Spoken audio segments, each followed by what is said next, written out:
가을의 시작을 알리는 9월입니다. 계절의 변화를 느끼는 여유 있는 9월을 라디오 서울이 함께합니다. 강혜신의 오늘의 미국.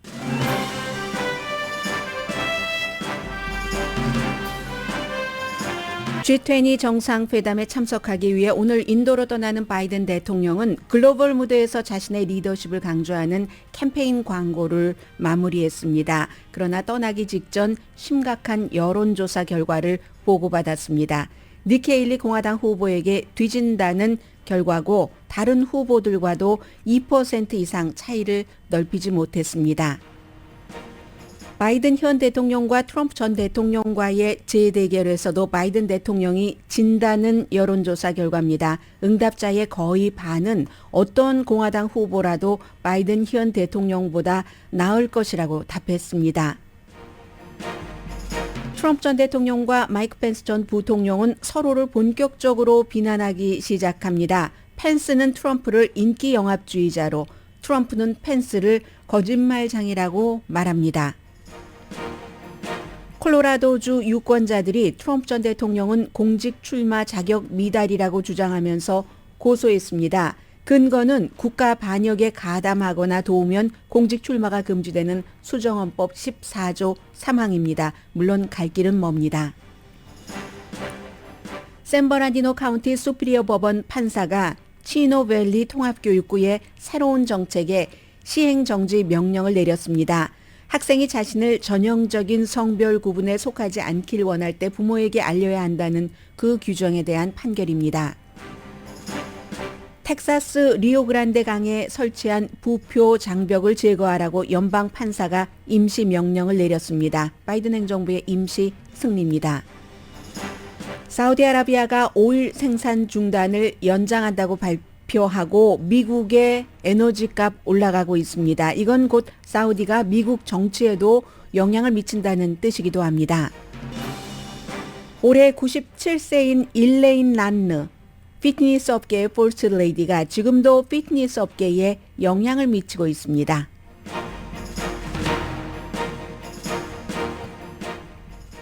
여러분 안녕하십니까? 오늘의 미국 강혜신입니다. CNN 방송은 오늘 제가 새벽에 출근해서부터 지금까지 내내 여론조사 결과를 발표합니다. 그런데 이 여론조사 결과가 굉장히 의미가 있습니다.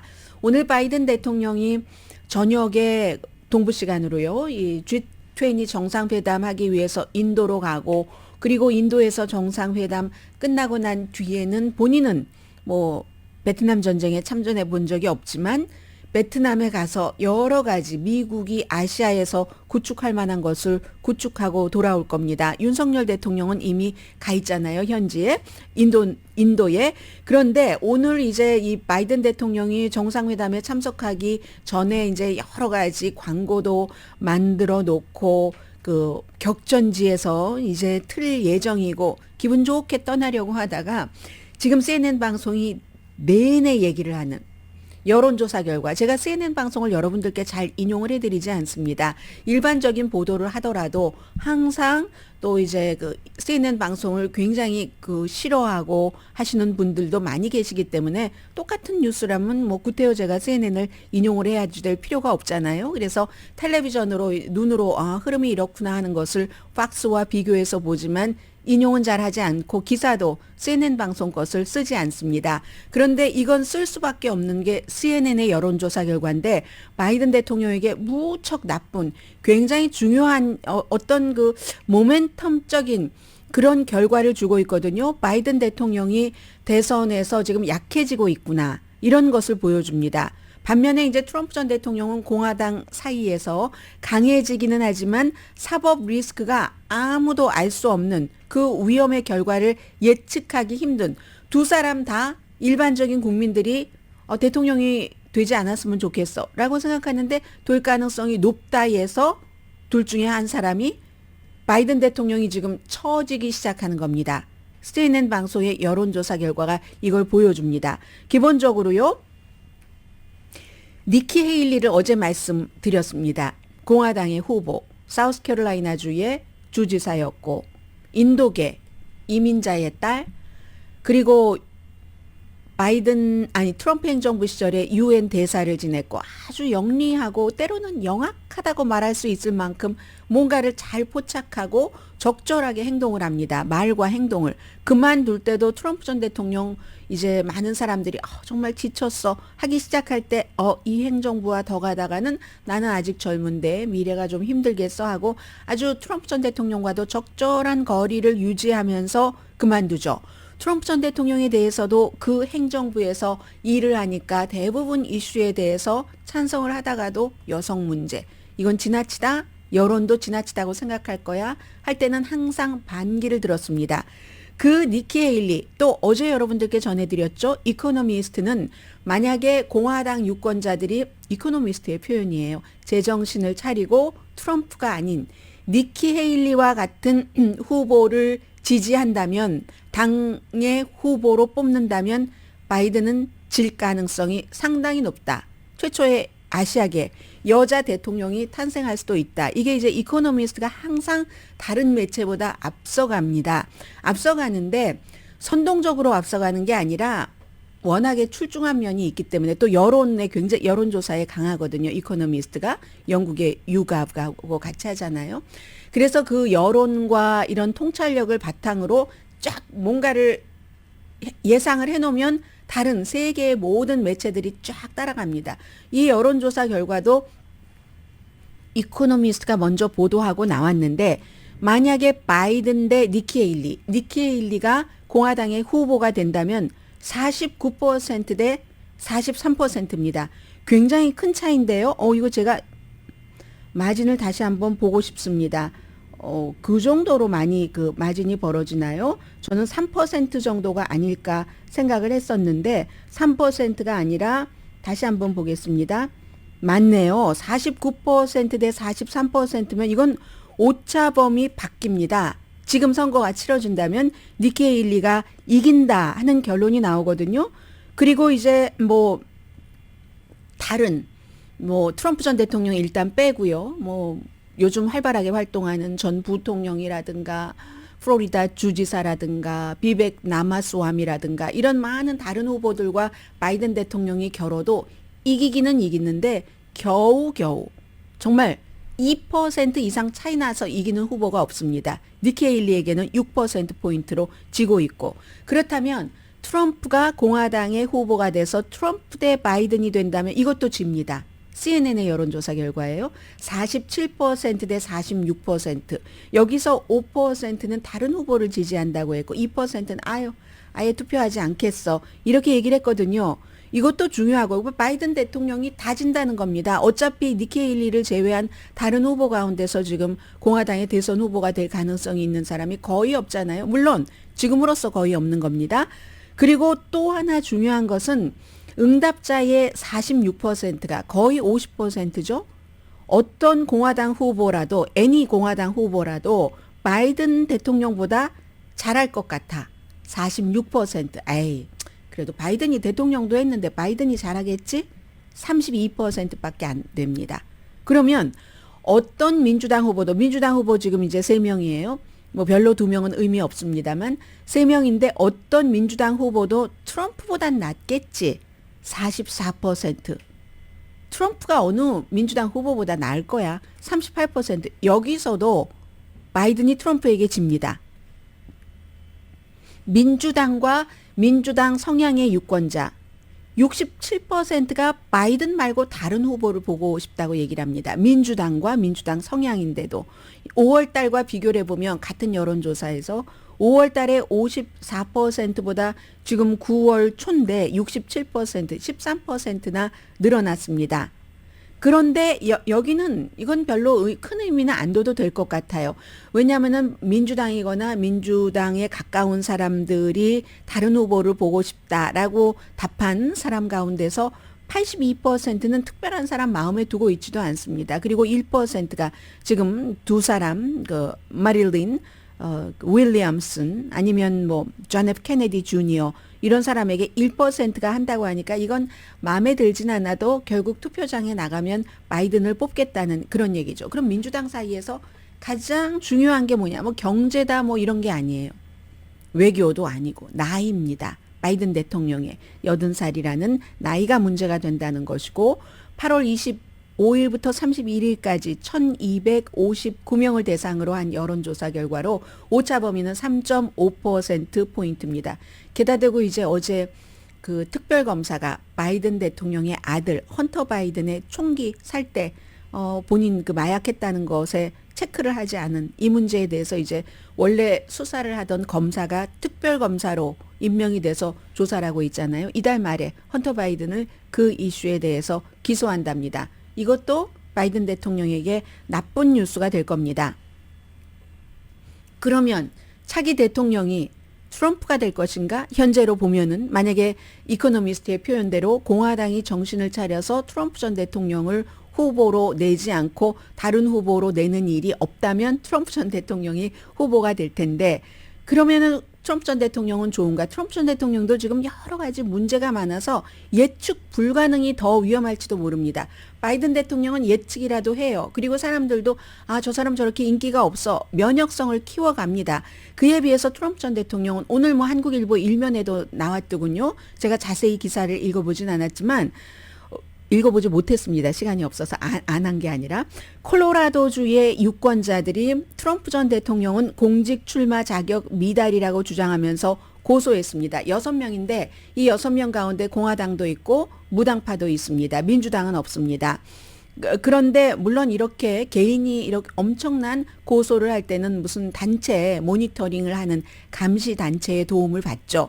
그래서 한 건데 근거는 제가 요즘 몇 번 말씀드린 수정헌법 14조 3항 국가 반역에 가담하거나 도우면 공직 출마가 금지돼야지 된다는 해석의 차이가 있습니다. 왜냐하면 아무도 현대에서 이런 걸 해본 적이 없어요. 이게 그 당시에 뭐 남북 전쟁 일어나고 뭐 노예제 찬성, 노예제 반대에 어떻게 행동을 했느냐 그런 사람들이 나중에 어떤 공직자에 출마할 수 있는가 없어야지 돼 이런 것을 바탕으로 만들어 놓은 거기 때문에 현대 대통령에게 적용된 적은 없습니다.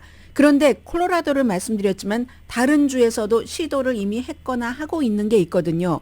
그렇기 때문에 이게 중요한 건데 지금까지 트럼프 전 대통령의 이것저것 가운데서 가장 중요한 도전이기도 합니다. 물론 형사법적인 법적 도전이 있지만 6명과 감시그룹 책임과 윤리를 위한 시민 Citizens for Responsibility and Ethics라는 워싱턴에 있는 그런 그 단체에서 도와줬습니다. 헌법을 수호하겠다고 일단 트럼프 전 대통령 될 때 선서를 했죠. 그리고 나서 헌법에 반하는 반란이나 22년 징역형을 받았잖아요. 프라우드 보이즈 거기에 이제 주모자로 가담을 했다 해서 그런 일을 하는 더 위에는 그 뭐 엔리크 타리스보다도 더 위에는 트럼프 전 대통령이 있었다고 보는 겁니다. 이 사람들은. 그래서 그런 사람은 누구든지 공직을 맡을 수 없도록 규정이 돼 있는데 이건 이제 어떤 식으로 하냐면은 선거를 우리가 하려면은 투표용지에 그 후보의 이름이 있어야지 되잖아요. 콜로라도주의 유권자들이 소송한 거기 때문에 콜로라도주 선거를 관리하는 총무처 장관이 투표용지에서 트럼프 전 대통령 이름이 오르는 것을 거부해야지 된다는 걸 허락하면 안 된다는 겁니다. 그리고 또 하나 그것뿐만이 아니라 불확실성을 없애기 위해서 법원도 트럼프 전 대통령이 공직에 출마할 자격이 없다라고 판결을 해 주십시오 하는 고소이거든요. 이 얘기는 왜 나왔냐면 너무 길고 복잡하긴 하지만 8월 26일로 기억이 됩니다. 잡지 애틀란틱에 정말로 미국에서 법조계에서는 다 아는 유명한 저명한 보수 법학자 두 사람이 글을 썼습니다. 그 글에서 트럼프 전 대통령이 1월 6일 의사당 사건과 관련해서 이렇게 공직에 출마할 자격이 없다는 이제 주장을 해놓은 거거든요. 영국의 이코노미스트가 있다면 미국에는 잡지 애틀란틱이 있습니다. 둘 다 잡지로 나오고요. 이코노미스트는 본인들 신문이라고 하지만 그리고 영국의 이코노미스트를 세계에서 굉장히 뭐라고 할까요? 좀 진지하고 성숙한 사람들이 많이 본다면 미국의 애틀란틱도 마찬가지입니다. 그러니까 아주 사람들이 굉장히 많이 보는 무슨 말하자면 찌라시 같은 이런 것과는 너무 격이 다른 겁니다. 그 애틀란틱의 두 명한 보수 헌법학자가 이런 주장을 하고 난 뒤에 이 사람 저 사람 뭐 아담 쉬프 등등의 정치인들도 그것을 딱 이 정도의 사람들이 주장을 하면 이게 뭔가 얘기가 되는가 보다 하고 얘기를 하기 시작하는 겁니다. 그래서 그 뒤에 이제 수정헌법 14조 3항에 따라서 트럼프 전 대통령은 공직에 출마할 자격이 없다. 이게 많이 나오는 건데 지금 콜로라도주를 말씀드렸잖아요. 플로리다주, 뉴햄프셔, 뉴멕시코, 오하이오, 위스콘신에서도 이건 이제 진보 그룹이 개인이 아니라 그룹이 뭐 Free Speech for People 사람들을 위한 표현의 자유 이런 그룹이 역시 콜로라도주의 6명과 같은 그런 이제 일들을 하고 있고 공화당원인 개인도 뉴햄프셔에서 지금 같은 그 소송을 했습니다. 이건 트럼프 전 대통령의 형사 사건과는 완전히 별개입니다. 왜냐하면 형사 사건은 유죄로 심지어 판결이 나더라도 감옥에 들어가더라도 그 사람이 대선에 출마할 수 있고 대통령이 될 가능성도 있는 거고 그리고 나면 셀프 사면을 하는 거죠. 조지아주 케이스는 주계 케이스이기 때문에 셀프 사면이 안 되지만 그래서 형사법 그것보다는 또 그것과는 다른 별개인 거죠. 그런데 그럼 이게 실현 가능성이 있어야지 되잖아요. 여기에 대해서는 한 번도 가보지 않은 길이기 때문에 의견이 분분합니다. 로열라 로스쿨의 선거법 전문 교수인 제시카 레빈슨 수정헌법 14조 3항이 너무 오래된 거기 때문에 말씀드린 것처럼 남북전쟁 이후에 어떠한 것을 규정해 놓은 거기 때문에 현대에서는 어떤 테스트를 받아본 적이 없습니다. 양쪽 모두 본인들의 주장이 옳다고 주장할 수 있는 부분이고요. 그리고 노트르담 로스쿨도 유명하잖아요. 그 에미 코니 베렛 연방 대법관이 나온 그 로스쿨의 드렉 뮬러 교수라든가 아니면 그 유니버시티 오브 콜로라도의 법대 교수인 석좌 교수입니다. 리처드 콜린스 이런 분들도 똑같이 법적으로 갈 길이 멀다. 왜냐하면 만약에 어떠한 그 하급 법원에서 트럼프 전 대통령 안 돼 이름 올리지 마라 이렇게 얘기를 판결을 내렸다 하더라도 그럼 트럼프 전 대통령이 가만히 있겠습니까? 그 다음 단계는 항소죠. 그리고 이제 끝까지 연방 대법원까지 가면 보수적인 대법관들이 어떻게 판결을 할지 알 수도 없는 거고 보수적인 대법관들이고 9명 가운데 3분의 1이 트럼프 전 대통령이 지명한 사람이지만 또 트럼프 전 대통령이 원하지 않는 방식으로 판결을 내릴 수도 있고 아닐 수도 있고 그러나 더 중요한 건요. 지금 콜로라도주에서도 트럼프 전 대통령 이름 올리지 말게 하세요. 라고 소송을 했지만 아직 이름 올라 있지도 않습니다. 예비선거 시작도 되지 않았습니다. 그래서 갈 길이 멀다. 판사도 이걸 판결을 할 수 있는 준비가 돼 있는지 모르겠어요. 투표용지에 이름도 올라와 있지 않는 상황에서 그러나 트럼프 전 대통령도 결코 좋지 않다는 거죠. 뿐만 아니라 뭐 조지아주의 풀튼 카운티도 지금 보니까 그 판사가 다음 주에 언제쯤 이 재판이 시작될지를 결정하기를 원한다. 그리고 재판은 전체적으로 한 4개월 정도 걸릴 것이다. 트럼프 전 대통령과 공모자들 전부 19명 재판을 하는데 이런 얘기를 했죠.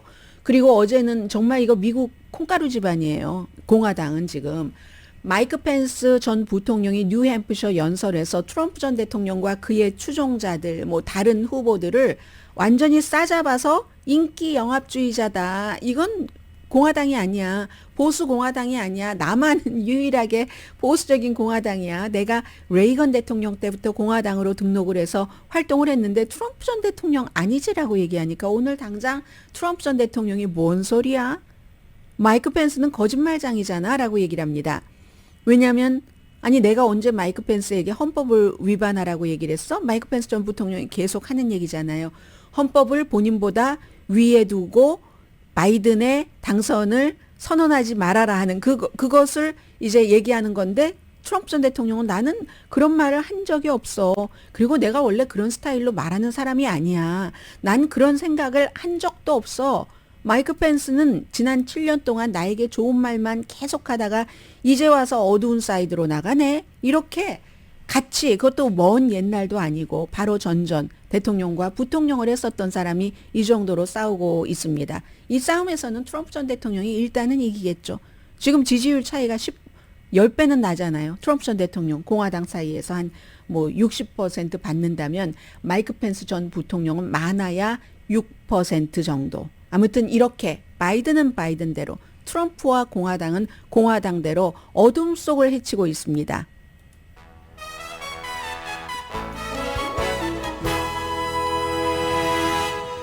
오늘의 미국은 전문가가 추천하는 이민법, 가정법 전문 재인정 종합법률사무소, 총 20억 달러 승소, 교통사고와 상해 전문 브라이언 타필라와 CG 변호사 그룹, 코지다운 갤럭시 이불은 잠이 솔솔 오게 하는 기능성 거위털 이불로 독일과 함께 생산합니다. 코지다운 갤럭시 이불 공동 후원입니다. 잠시 뒤에는 미국이 법의 나라잖아요. 법에 관한 두 가지를 전해드리는데 하나는 캘리포니아에서의 판결, 또 하나는 텍사스주 전혀 성격이 다른 주의 다른 이슈에 대한 판결 전해드립니다.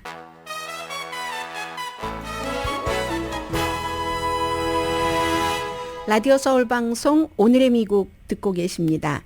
네, 진보적인 주와 보수적인 주에서 판사가 내린 판결을 지금부터 전해드릴 텐데요. 하나는 이 내용은 뭐 여러분들 자녀가 다 자랐다 할지라도 뭐 미국의 사회적인 문제이기도 하고 손주도 있으실 테고, 샌버나디노 카운티의 수피리어 법원 판사가 치노밸리 통합교육구의 새로운 정책에 대해서 시행 정지해라, 이제 아주 본격적인 재판 다 끝날 때까지 그런 명령을 내렸습니다. 학생이 자신을 성소수자로 하거나 아니면 뭐 태어날 때와는 달리 뭐 남자 여자 아니면 남자 여자도 쓰지 않는다던가 이렇게 할 때는 부모에게 사흘 안에 글로써 서면으로써 알려야지 된다. 생물학적인 성별과 일치하지 않는 이름, 대명사, 또 화장실, 또 뭐 체육 시간에 뭐 옷 벗고 갈아입고 하는 탈의실 뭐 이런 것을 사용할 때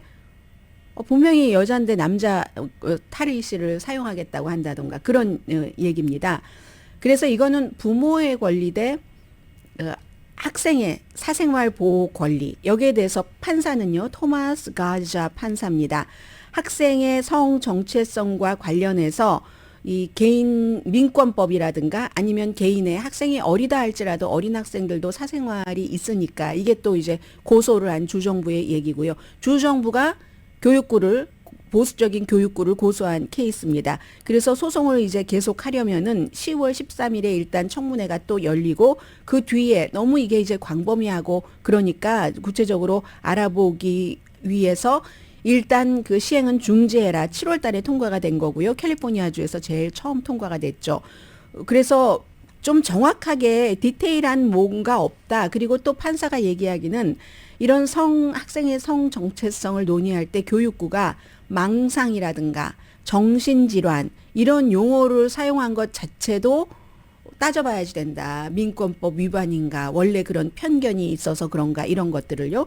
교육부는 이 정책은 학생의 아주 최선인 것이다라고 얘기를 하면서 부모는 교육에 있어서 팀인데 부모가 자녀의 모든 삶에 모든 측면, 그것도 이건 너무 중요한 측면이기 때문에 알아야지 된다. 이건 부모의 기본권이라고 얘기를 합니다.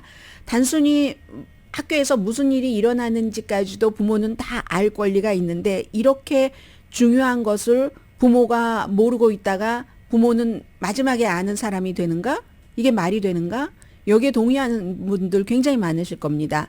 그리고 그러면 이제 이 교육부를 고소한 법무부에서 하는 얘기는 법무부와 그 법무부를 지지하는 사람들은 학생들이 자신의 그 시간표에 맞게 다 이제 준비가 돼 있을 때 정서적으로 부모가 아직까지는 우리 사회가 그렇게 살아왔기 때문에 성 정체성에 대해서 부모님이 낳아주신 그대로가 아닌 정체성을 본인이 생각할 때 부모님이 흔쾌히 어머 그래 하고 한마디로 용납하실 부모님이 거의 안 계시지 않겠어요? 아무리 리버럴한 부모님이라도 뭔가 있겠죠, 스트러글이.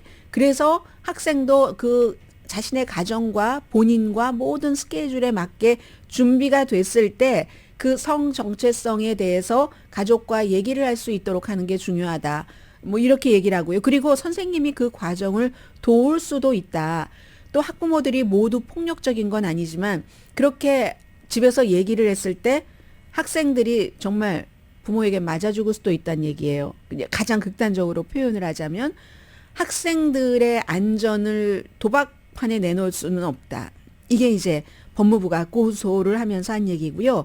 미국 시민자유연맹도 항상 이제 이런 민권을 대변하는 단체니까 아이들을 교육하는 것은 아이들에게 제일 중요한 것이 안전한 공간을 주는 건데 부모가 받아들일 준비가 돼 있지 않을 때 학생도 그 부모를 뛰어넘을 만한 그 용기와 자세가 돼 있지 않으면서 이런 것을 학교에 의해서 부모가 알게 됐을 때 가정은 이미 학생들에게 안전한 곳이 아니다라고 하고, 그리고 또 이건 내가 아직은 준비가 안 돼서 원하지 않는데 학교가 무조건 부모님에게 이걸 알리면 학생들이 교사도 믿지 않고 신뢰가 없어진다는 겁니다. 학교와 학생 간에 뭐 이런 신뢰도 무너진다, 이런 얘기를 하고 있습니다.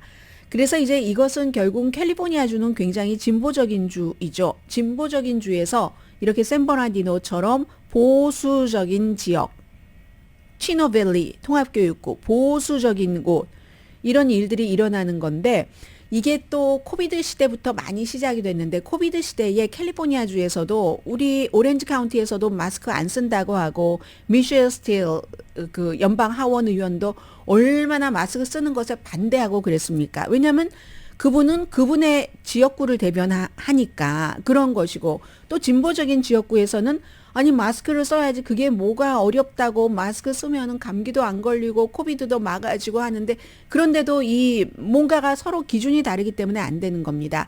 그래서 코비드 이후에 마스크 전쟁부터 시작을 해서 아주 진보적인 캘리포니아주에서도 선거를 해서 교육위원 같은 사람들이 보수적인 그 마스크 쓰는 것에 반대하는 이 운동이 보수적인 성향의 교육위원을 많이 선출해 놔서, 이건 로스앤젤레스 타임즈의 분석입니다. 그래서 이제 그 뒤에 많은 또 다른 마스크뿐만이 아니라 또 다른 이슈들을 이렇게 그 보수 쪽으로 이끌어가고 있다, 이렇게 얘기를 하고 있고요. 그래서 이제 이 치노밸리 통합교육구 이후에 리버사이드도 좀 보수적이잖아요.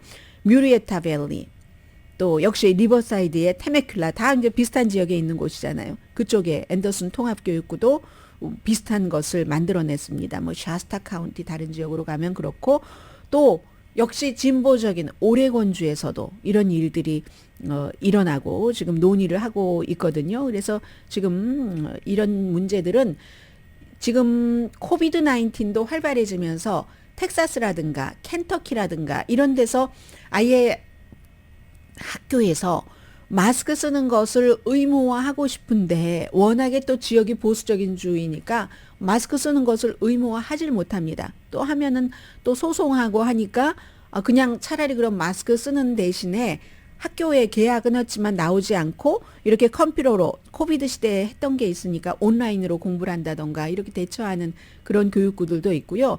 그러니까 정치에서 굉장히 맨 위에서부터 연방부터 극단적이 되면 이게 밑에까지 쭉 내려와서 싸움이 돼버리고 만다. 특히 캘리포니아처럼 굉장히 진보적인 곳이라든가 아니면 어디 뭐 엘라바마 이렇게 굉장히 뭐 보수적인 곳이라든가 뭐 조지아 이런 식으로, 그런 데서는 이 같은 전쟁이 더 심각해지기 때문에 학교에서의 이런 것까지 번지고 있다는 것 말씀드리고요.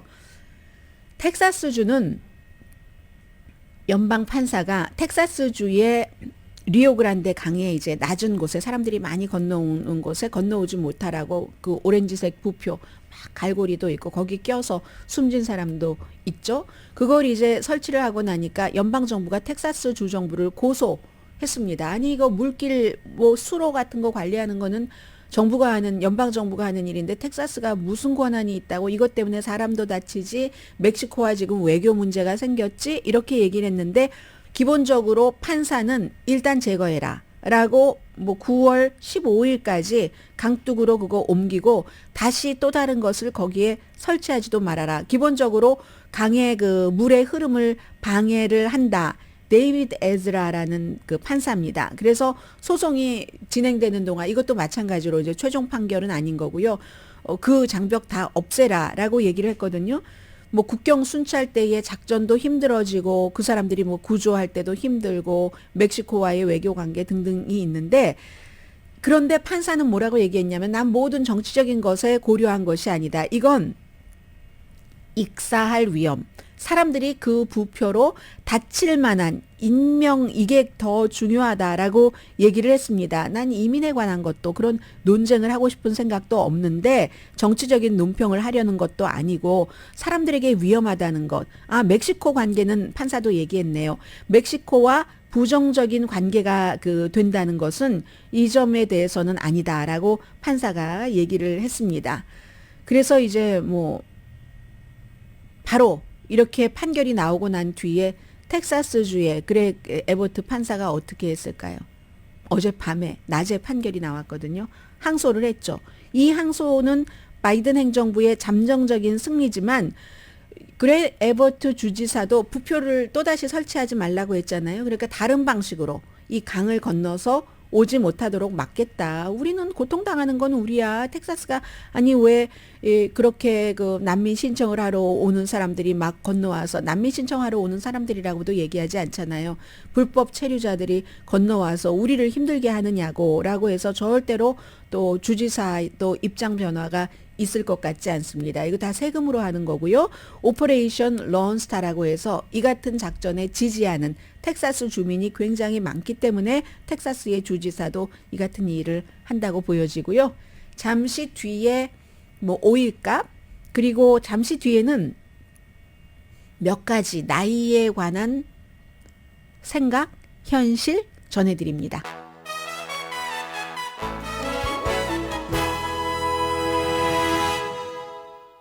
라디오 서울 방송 오늘의 미국 듣고 계십니다. 가솔린 값 조금씩 올라가고 있다고 여러분들 느끼십니까? 그런데 사실은 며칠 전에 사우디아라비아가 그동안에 했었던 것을 연장하는 것이기는 합니다. 그런데 하루에 100만 배럴 감축한다는 것, 이거 그 당시에 뉴스였잖아요. 이 바이든 대통령이 열심히 뭐 살인자야 이렇게 얘기했지만 실용주의 노선에 따라서 사우디아라비아에 가서 빈 살만 왕세자와 악수를 해서 미국에서 아니 저런 살인자를 자말 카쇼기 같은 워싱턴 포스트의 칼럼니스트 사우디아라비아 국적의 미국 영주권자고 그런 사람을 살해한 사람을 손을 잡더니 비난 많이 받았잖아요. 그런데 그 직후에 뭐 하루에 뭐 100만 배럴 생산을 감축한다 해서 사람들이 깜짝 놀라고 했었잖아요. 바이든 대통령도 엄청 실망했었겠죠. 그 감축을 앞으로 적어도 3개월 동안 유지하겠다. 올해 말까지. 내년에도 또 감축할 수도 있다는 얘기거든요. 러시아도 마찬가지로 사우디아라비아와 러시아가 친하잖아요. 30만 배럴의 역시 뭐 감축 연장을 했습니다. 그래서 뭐 당연히 이제 브렌트 오일값, 브렌트유 가격이 배럴당 $90 이상까지 어제 보니까 올라갔고요. 2022년 11월 이후에 최고까지 올라갔습니다. 오일 시장 위축시켰고 단 한 가지 결과만 가져옵니다. 세계적으로 오일값 비싸지는 것. 그러면 미국이 지금 가솔린 값이 갤런당 평균이 $3 80센트, 캘리포니아주는 $5 넘던데요. 그런데 이제 이것도 2022년 갤런당 $5에 비하면 많이 싼 것이긴 합니다. 그러나 소비자들은 또 뭐 $7까지 $8까지 갔었던 지역도 있잖아요. 그 당시에. 그래도 갑자기 또 뭐 $3대 하다가 $5대로 가니까 저도 며칠 전에 가솔린 넣었는데 어머 이거 뭐 잘못된 거 아니야 했었거든요. 그 정도로 그게 고통이죠. 소비자가 느끼는. 바이든 대통령의 공화당 반대 사람들에게는 이거는 충분히 공격이 될 만한 겁니다. 내년까지도 지속된다면 더 할 테고요.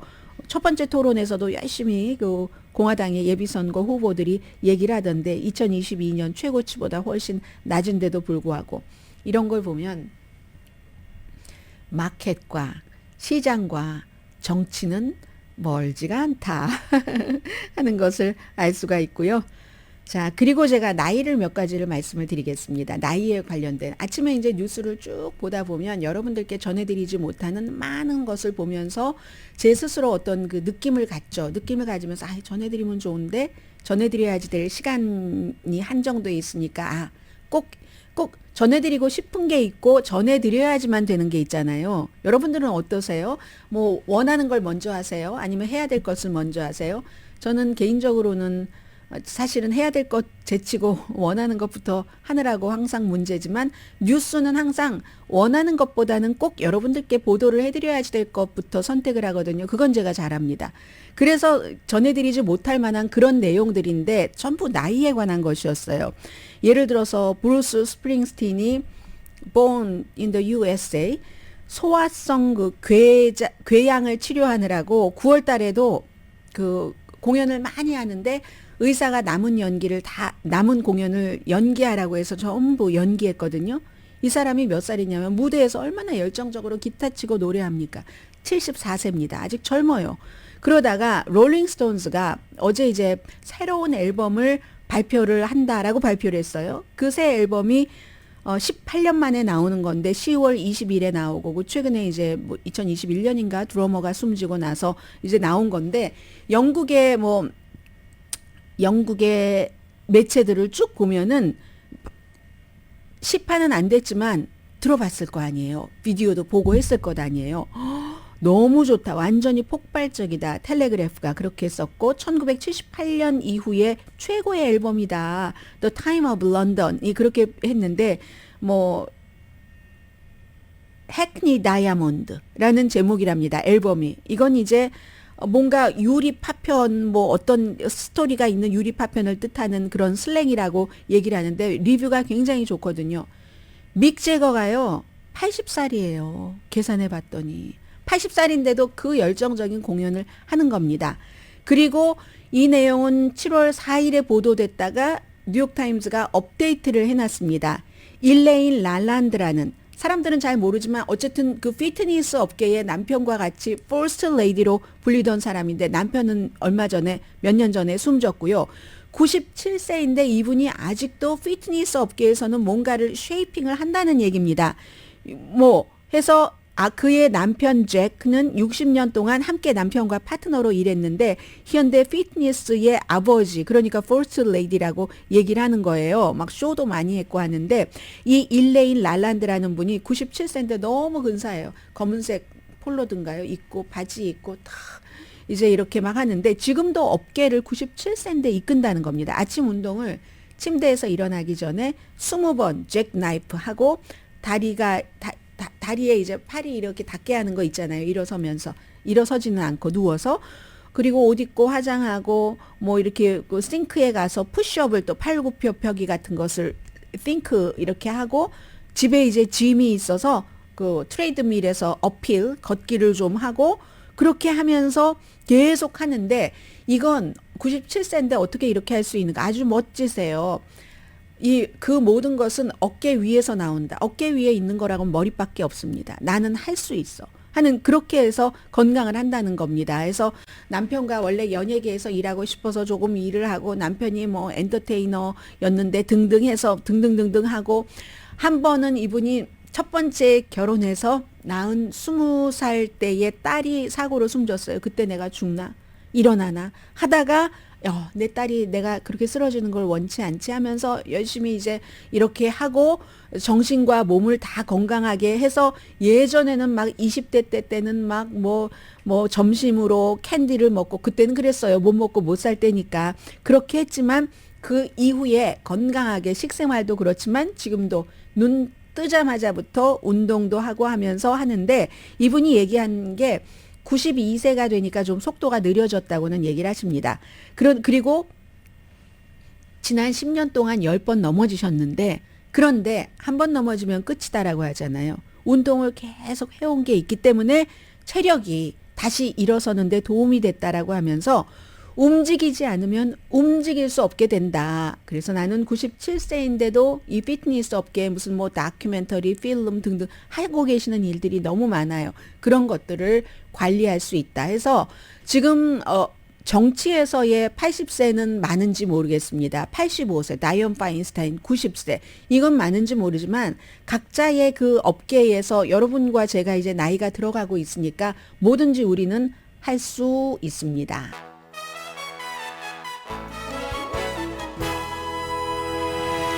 라디오 서울 방송 오늘의 미국 듣고 계십니다. 16주일 동안 2,500만 달러를 드립니다. 바이든 대통령이 선거 캠페인 광고를 하는데 전부 격전지에서만 뭐 애리조나, 조지아, 미시건, 네바다, 노스캐롤라이나, 펜실베니아, 위스콘신 여기서 2월 달에 깜짝 방문했잖아요. 그때가 지금보다 조금 위험했는데 우크라이나 키이브를 가서 하룻밤 자고 아침에 딱 그 광장에 볼로디미르 젤렌스키 대통령과 함께 걷고 물론 어제 국무장관이 또 하룻밤 자고 가는 것을 했습니다만 그걸 캠페인 광고로 만들어서 자신이 이제 세계의 그 리더다 이런 겁니다.